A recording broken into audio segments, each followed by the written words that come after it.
Does that help? Yeah. Nice to be included, unless it's against the law.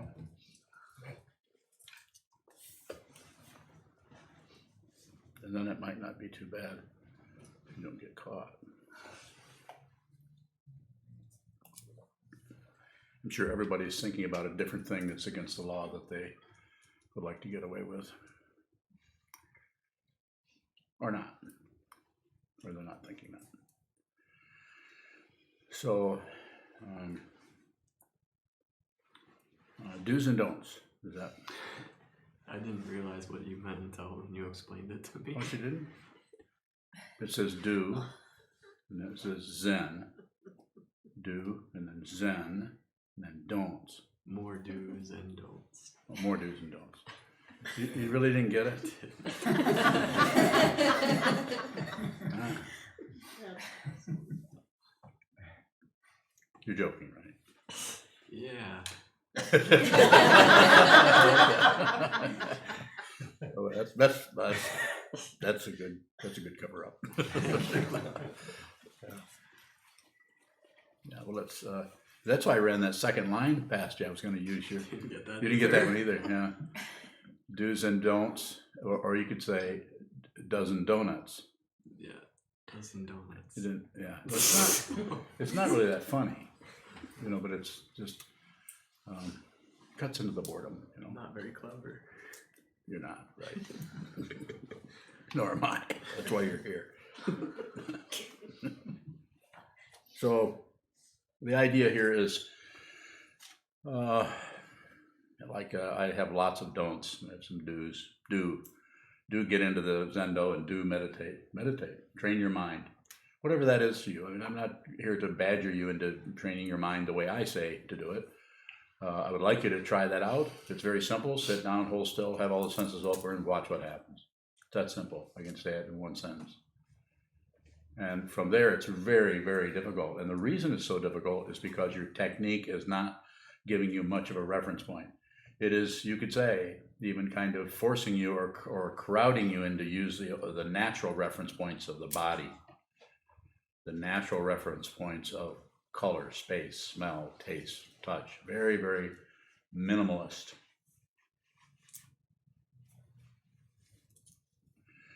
Those reference points seem to be, over the last several decades that I've been doing this, seems to be very helpful. And I've used the real fancy practices. When I say fancy, I mean it descriptively. I don't mean that disparagingly at all. But some of the practices give you so many reference points that your self-centeredness, your ego kind of gets lost in there. You're wondering which deity you are, and you have deities in the sky and you're talking to them, and you have deities in front of you and deities inside you, and mantras, very complicated things. The reference points. Of course, then the tantric approach, or Vajrayana, or the adamantine vehicle, is to take all of that incredible creation and dissolve it, and then sit in the space. So you could say it this way.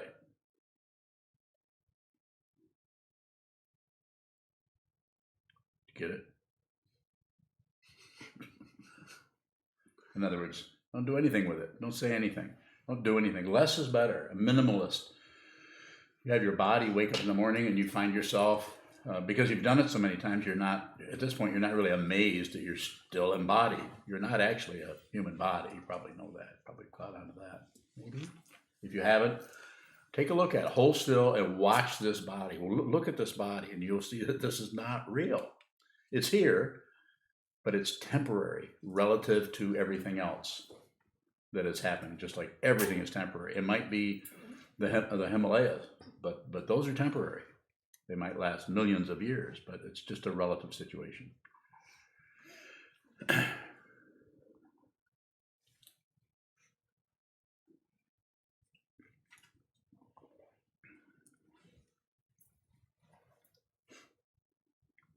What else was I going to say? I need some don'ts. Don't add. Whatever comes up, and you can practice this on the cushion. You sit down on the cushion and practice not adding. In other words, and in the same words, hold still,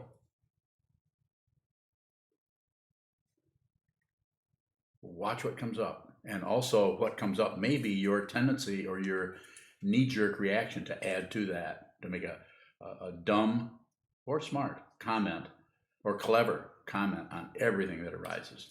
We're always adding to everything. There very rarely do we find a human being in any culture.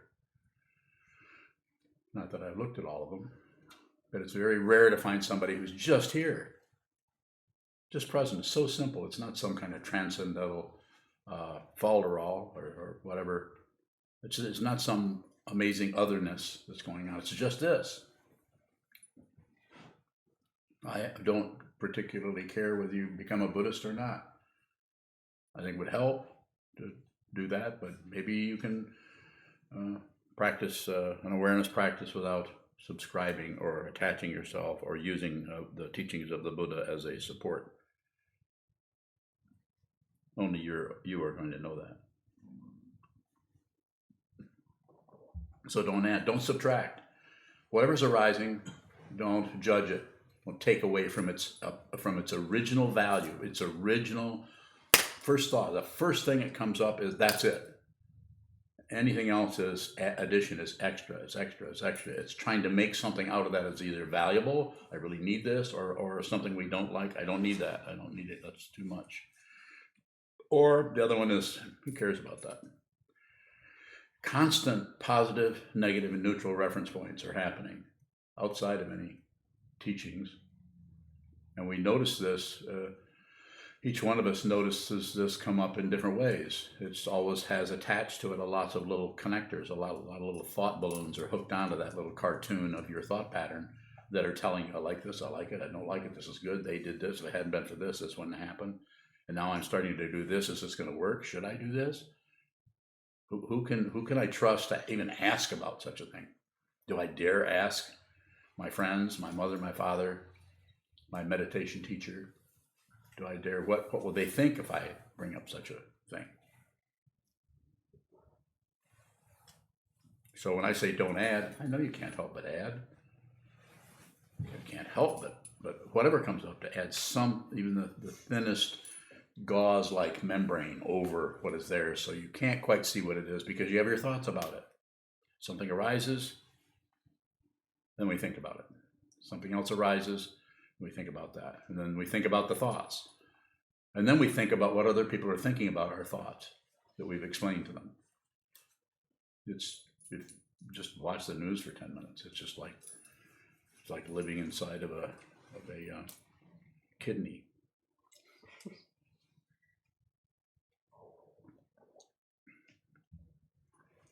Is it a kidney that has the glomeruli?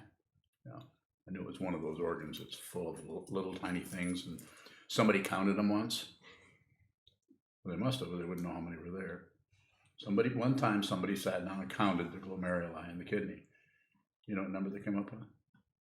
1 million. Exactly. Exactly 1 million. And when they came up exactly, they were so blown away by the exactitude of the amount of glomeruli in the kidney, they counted them again to make sure. I'm lying, of course. They counted them 3 times. So the emphasis or the encouragement that I wish to present to you is to train your mind. Sit down, hold still, and don't do anything else. So don't do anything else but that. It takes a while. I'm talking about years here, not weeks or months.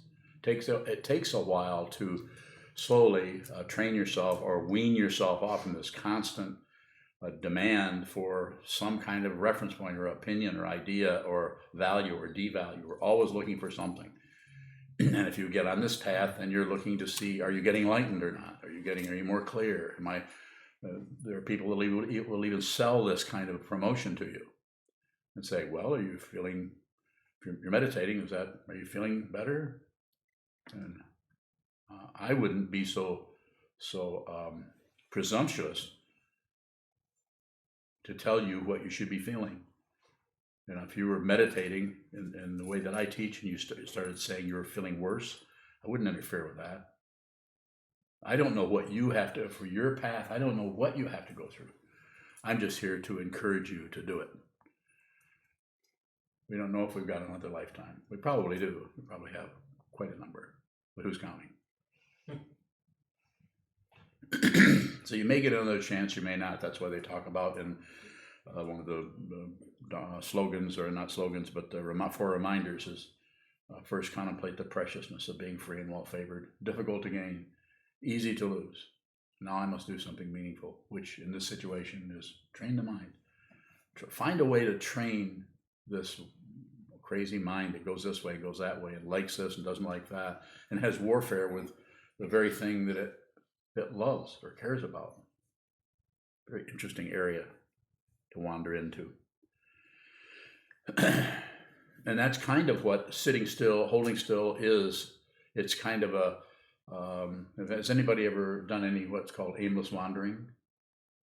Some people have done that, where you just walk out the door and you just walk. You don't have no direction. You turn here. Whenever you get to a place to turn, you just either turn or you don't, or you go this way. So it's kind of confusing from a certain point of view, but it's quite, it's fun. It's amusing. But doing that with your mind, sitting on the cushion and just wander. I sometimes say, and I'm saying now, don't follow your breath, but don't ignore your breath either. It's much easier to follow the breath or not follow the breath, or to ignore the breath, but to not follow the breath. I'm not trying to or encourage you, unless if you feel differently, then please find somebody that teaches the way that you want to be taught. Because the way, if you have a way that you want to be taught, then you're probably not really a student. You're having exceptions. You have little barriers to, well, I need to find a teacher who teaches this. Am I saying that's incorrect? Not at all. No, I would encourage you to find someone who teaches the way you wish to be taught. On the other hand, if you're really a student, as has been said in the teachings way before I got here, if you're really, really a student, then everything is teaching you all the time. This doesn't mean you can turn it around and say, everything is my teacher. That's bullshit. Argue with me. If you've got what's that called? If you've got, help me here. Gumption? Yeah, I like that one. That's much less threatening. And what I'm saying is, reflect on it. Think about that. You have to really be genuine. You have to really open up. You can't really continue the rest of your life to say, well, I'll do this, but I'm not doing that. When someone says trust yourself, when I say trust yourself, which I often say, I'm not saying trust your thought patterns. Every thought pattern you have is a lie. Every thought pattern, it's what they call it relative truth, because it comes and goes. So from the point of view of ultimate truth or realization or reality, then you're kind of stuck with your situation. But if you don't accept it or reject it or look away, those are the three poisons. If you do nothing with it, then it's just a display. It's rather the image that I often use that I like is, it's like in your life you find yourself on stage acting this part and then this part, and then you leave that partner and you go to another partner. You think not only when you get the new partner, you also get a new part to play, because you change as you change partners. There's no solid being who is just going through life never changing. Identity is discontinuous. Who you think you are will not. You can't hang on to it for a couple of minutes. Have you noticed? Sometimes we feel really good. Sometimes we feel like crap. If you're really there, you wouldn't have all that changeability. So I say the practice of meditation will help you step back away from the stage. First you'll discover you're on a stage, and then you'll look for a way out, which is just more stage. It just keeps extending itself out. But the sitting practice of meditation, and again, there's no guarantee about this. This is not something you can take to the bank. I wouldn't take anything to the bank, actually. Take it to your credit union. They'll be okay for a little while yet. But through the awareness practice, you actually begin to approach, and this is still a relative way of talking about it, the ultimate. You actually begin to approach who you actually are, your actual identity, beyond time and space. It's called a spiritual path. You actually begin to transcend this crazy, insane world of samsara, which is like a huge school. If everybody died at the end and nothing else happened, then it might not be so good. Then I'd probably go get drunk.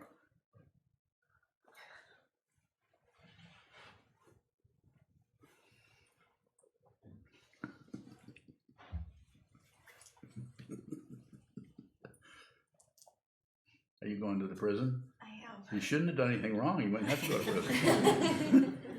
Tell all those inmates I said hello. Okay. Tell them I'll come and see them one of these days. But don't count on it. I will. Okay.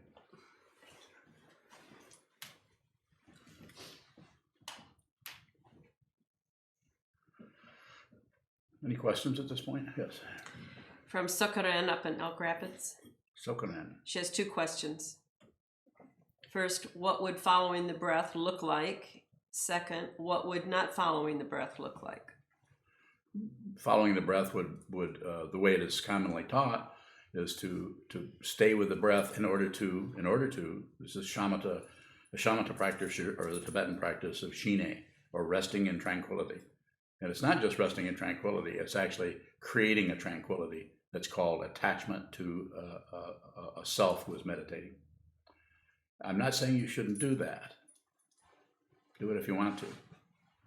But I would say, based on how it looks here, I would say do that, but don't attach to it. In other words, following the breath would be kind of trying to stay with the breath. Disowning the breath or disregarding the breath would be trying not to stay, very simply put. But doing nothing with it, and just sometimes your awareness will come and you'll be on the breath for a while because that's moving. You're sitting still. You might be following the breath for a while.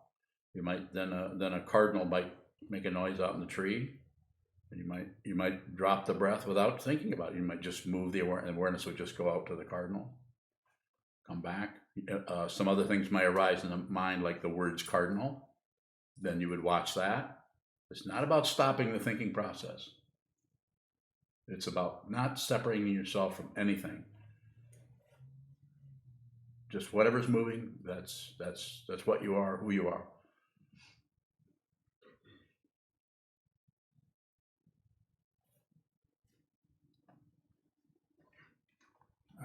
What do you mean whenever you say that what's moving is who you are? Because it's from the point of view of the ultimate teachings that are given through Yogacara tradition, is everything is perception only. So if there's any identity to be found anywhere, it's just in the perception. And what is the perception? It's the perception of something moving. If nothing is moving, then there's not too much to perceive. More? Less? Is there still an identity whenever there's no movement? Identity is something we create.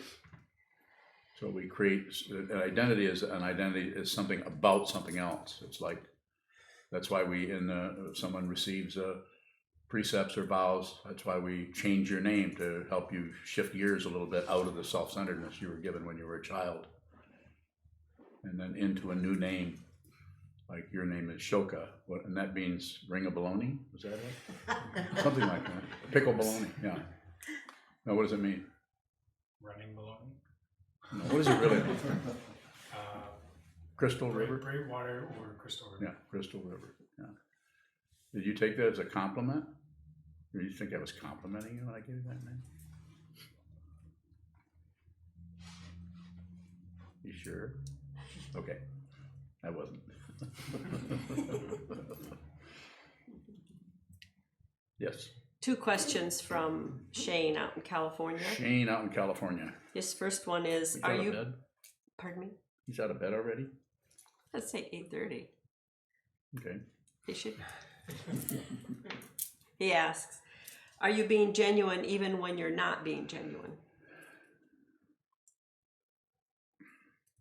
So that it's just winding up in the concepts. I kind of see what you're saying, but you'd have to say more about it for me to come up with some kind of a statement about it. You could say yes, because ultimately, but you have to realize that you can't just say it as philosophy. Then you just become a big know-it-all. You just start to write books on the nature of reality and stuff like that. Second question. Yes. What makes it so difficult to see your own confusion, but easier to see it in others? Maybe I'm just looking for something wrong in myself.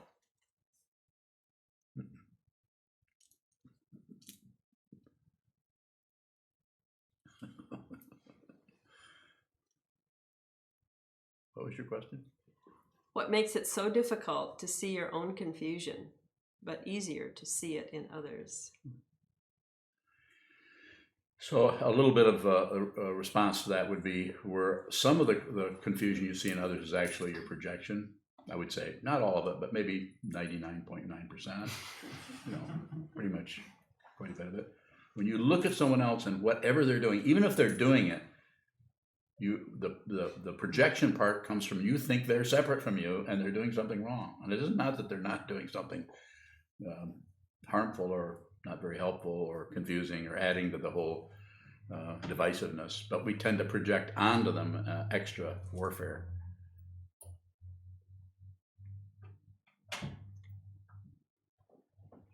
A question from Shigetsu up in Traverse City. Yes.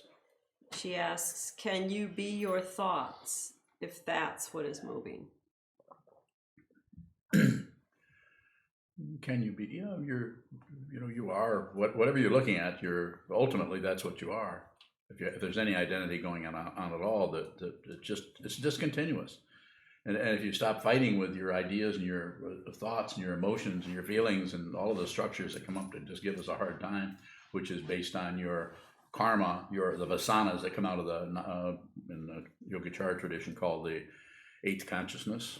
It's just these guys and girls have studied this for centuries, and suddenly gradually it's beginning to surface that everything is your perception of it. It's not the perceived, and it's not the perceiver. Though that's the illusory part. It's the perception, and this the illusion is reified or substantiated or reinforced by the spatial quality that we attribute to seeing that you guys are over there and I'm over here, but ultimately there's no separation.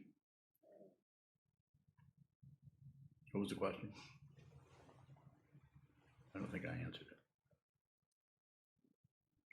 Can you be your thoughts? Yes. If that's what's moving? Yes. And that you're not separate from them. So, but that's difficult if you're selective. You say, "Well, I'm okay if I'm happy thoughts, but my sad thoughts, I'm not, or my miserable thoughts, or my anger thoughts, I don't want to be those." So we try to push those away and be happy. It's not that there's some kind of horrible thing you're doing. You're just perpetuating your suffering by looking for something else. Don't look anywhere else. Look right here, whether it's in front of you, if it's that rug, if it's this old man, if it's the screen, if it's this microphone. If it's the highway you're driving down, if it's your hands on the steering wheel, this is your world. This is it. You just happen to be located, the consciousness just happens to be located somewhere, has a sense of location in terms of space. But the reality of it is it's an illusion.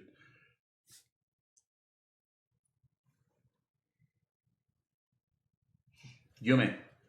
What you say to your students when they say, "I'm watching what's moving and it's driving me crazy, I can't stand it"? I would say it depends on what it was. If you said that, then I would say I can't really say what I would say in the interview because that might be too confusing for everyone. But here I would say, well, you're finally making some progress. As you've been covering up that craziness for centuries, and here you are. Now you're seeing it. So okay, now we're getting to look at the nut job. Who said nut job recently? Called somebody a nut job? Well, I don't even know who it was.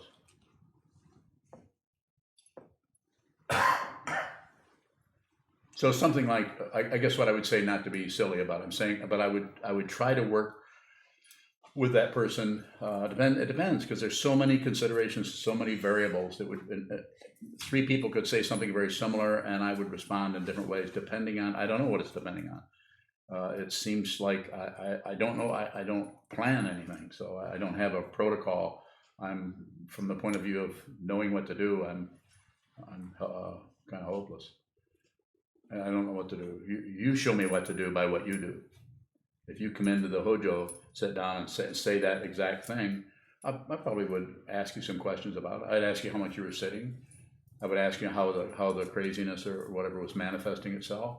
I would ask you to see if there's stories connected with it. We would talk about it a little bit. I'd see if you wanted to change your practice a little bit. I might, depending on what you said, I might modify the basic practice that you would be doing. I'm doing that all the time with people that are here and people I've never even met that I just talked to on the phone. By what they say, I might change something about what they're doing. But I want everyone to start out with just not much. You just sit down and don't do anything. By doing that, then we begin to see if there's some other way of approaching it. Is that helpful? Does that make some sense? Further question on that, Gimme? Okay. Questions are good if we're into that, yes. You said that something arises and then we think about it. Is something that arises not ever a thought? Well, sure. We think about it. What arises, we let that happen too. We observe that too. So if something happens and if you're just watching what moves, then you're going to be watching thoughts and crazy spinning things and torpedoes and avalanches, all those metaphors for wild and crazy emotions. We'll be seeing this and that. But the idea is to, as I said in the meditation instruction this morning, is to be with all things. It's hard. It's painful to sit down and have these intense negative feelings, as we all have experienced, and not do anything with it, either mentally by thinking things about it. Excuse me. It's very difficult to just sit and just allow yourself to be, crazy, to stop jumping out of what is happening into the description crazy. This is sometimes in the Tibetan tradition. Sometimes there's an expression. There are teachings that actually talk about crazy wisdom, and wisdom is really is crazy because it doesn't follow the rationale or the common sense of ego, which is spiritual materialism, scientific materialism, materialism. It's material. This is really solid. But that solidity is fishy.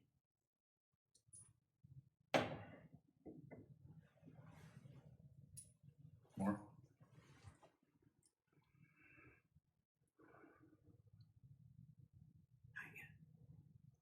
Yes, sir.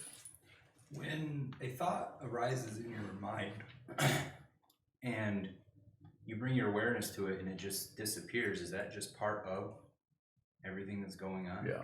Okay. So it disappears.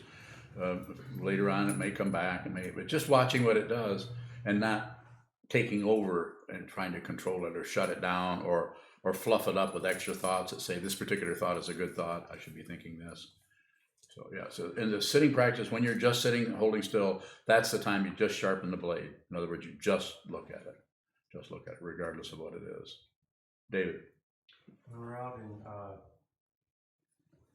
daily life and we see the play or the acting you were speaking of, or the display or the craziness, what is genuine in that situation? The only thing genuine in any situation is the space, to use a metaphor, is the space in which things occur. So whether that's psychological, spiritual, emotional space, or whether it's like the space in this room. The only thing genuine in this room is the space that is here, this space. And even that is filled up with stuff. If you took a square inch of this right here and took it to a particle physicist or something, they'd probably find little worlds in there. Maybe better worlds than this one. I read a book called Mists of the Dawn once when I was, I think, in 7th grade. That was about somebody who whose father was building some kind of a machine to go down into atoms and to go down into that world, and he got in there when his dad wasn't around, pushed the wrong buttons, and went down into this little tiny world. There was a whole civilization on these little planets with a different speeded up time and everything. It's quite a fascinating story. Bailey. I'm going through a difficult situation or emotion. A lot of your slogans tend to pop up. Don't add or don't do anything unless you have to. Or maybe I'll try to think of a slogan that you have. How can we use these as support without relying on them as a protocol? I think you're already doing it. Just by asking that question about it tells me that that's a path question. That's not the question of somebody who's grabbing onto something. It's a path question. You're just noticing the things. So there's a slogan comes up, and there's weeds over here, there's poison ivy over here, there's sumac over here, and there's an oak tree, and there's one of the old man slogans, and there's how I felt about my brother, my sister, my dog, in third grade. There's all kinds of things coming and going. So just as much as you can, and just observe what arises. You can call it objectivity, but that's a little bit too conceptual. I think it's better to, from the way I see it, is just to bring your awareness to right to what, just meet everything where it's at, rather than judge it that it's wrong or it's right. Or so it doesn't sound like you're particularly clinging to anything. But it's a path quality. So in other words, there's ground, path, and fruition. Those are the threefold logic of the Buddhist path. The ground of the Buddhist path is suffering or discontent, or this is not good, this kind of feeling. And then the path quality is, you could apply ground, path, and fruition to anything, but the path quality to this is train the mind. This is what the Buddha basically taught. Train the mind so you can see that everything is dependently arisen, that there's no separate self or other anywhere. It's the five skandhas, form, feeling, perception, concept, and consciousness, are empty of a self.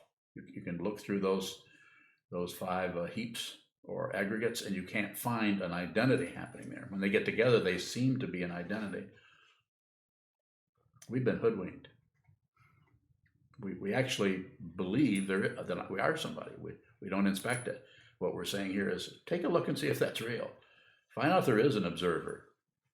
This is what the whole idea of observing is about, because eventually, by observing, when you start to see what that is you're observing, then the whole thing starts to fall apart. Sometimes it shows up as a mirror. Suddenly you start to you're looking at yourself, like it talks about in the Song of the Jewel Mirror Samadhi.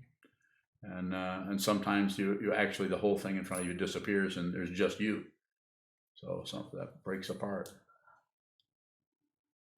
More? Go ahead. If a lot of your slogans are popping up all at once, I feel paralyzed sometimes. Like I don't know which of them to jump into or not jump into. What can I do then? Well, the way you're describing it sounds like you are using them. They're coming out of nowhere, and there they are. I would say slow down a little bit. So when the slogan, whatever the slogan is, it's just a slogan. Whatever the slogan is, return to your senses. If you're in your head, then it's about a slogan. So I would say drop down a little bit into how this feels. The color of the wall, the texture of the wall, anything that is in the first five sense consciousness will tend to soften up what's entering into the sixth and the seventh and the eighth. It tends to. It's like you have somebody who's a dictator telling you something. This is what you're going to do, and this is what it is, and it's like you bring in others. So yes, go ahead. If I feel like I'm sucked up into my head and I don't want to come down into my senses. Yeah, that's awareness. That's wanting things to be different than they are. So all you have to do, there has to be a willingness to suffer on some level, rather than try to find something to polish that so it isn't quite so rough and difficult. And how you do that is up to you. It's your path. It's not. So I would not say, order you as a student of mine to do this and this and this. We would talk about it together. And how much of this can you handle? Is it time for you to go into a solitary retreat where you're right by yourself with all this junk, for 10 days, 14 days, 30 days, whatever it may be, or not? Maybe that's not something you need. Maybe you need to continue to do what you're doing. I don't see anything, way it sounds, I don't see anything in there that I would adjust, other than just to say to you, just drop into your senses. Use the sense of touch, sense of smell, sense of taste, sense of hearing, and the sense of or the sense of seeing, like seeing the wall and feeling your body. Alternate. Those are two completely different ways of approaching the physical world. A touch and seeing. So you could alternate between those two. Follow me? Yes. Lots of questions, but we're going to have to Yes. move on. But from Grand Rapids, there are 7 people watching, and Jim Johnson has a question. As I watch what arises, should I expect those things to resolve themselves over time? Will they maintain their frequency, just with different topics?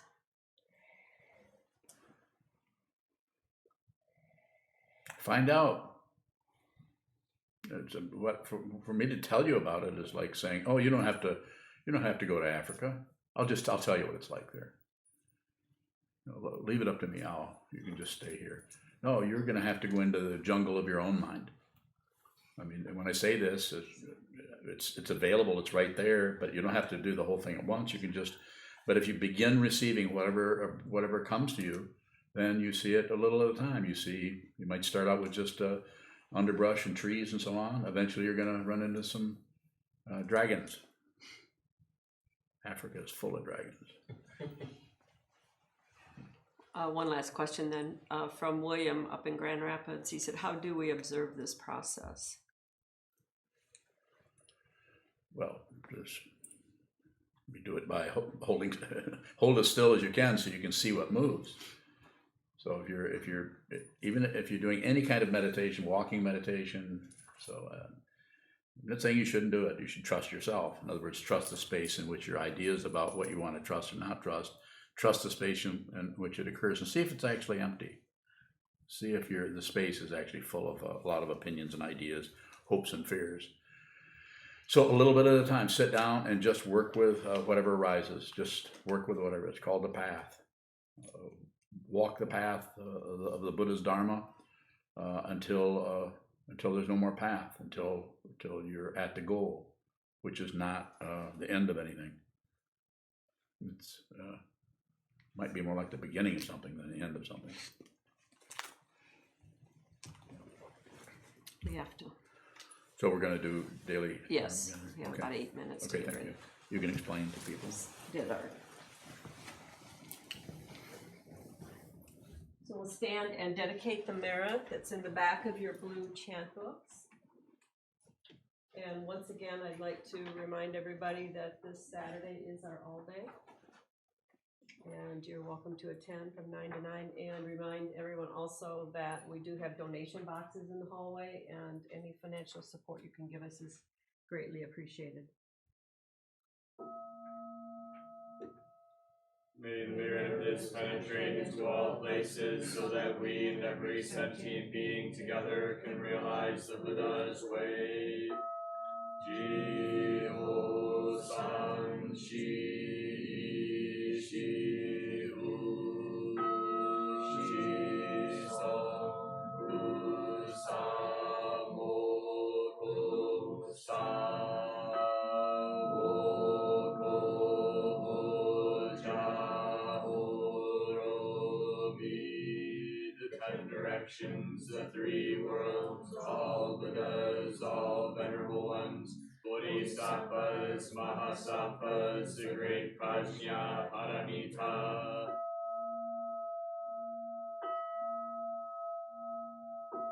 O Buddhas and Bodhisattvas of the 10 directions and the 3 times, please hear us. Please come down out of the light and protect Sokukoji Buddhist Temple Monastery, our Sangha, families, friends, and visitors. Heal everyone who is unhappy, sick, or suffering, and fill them with light.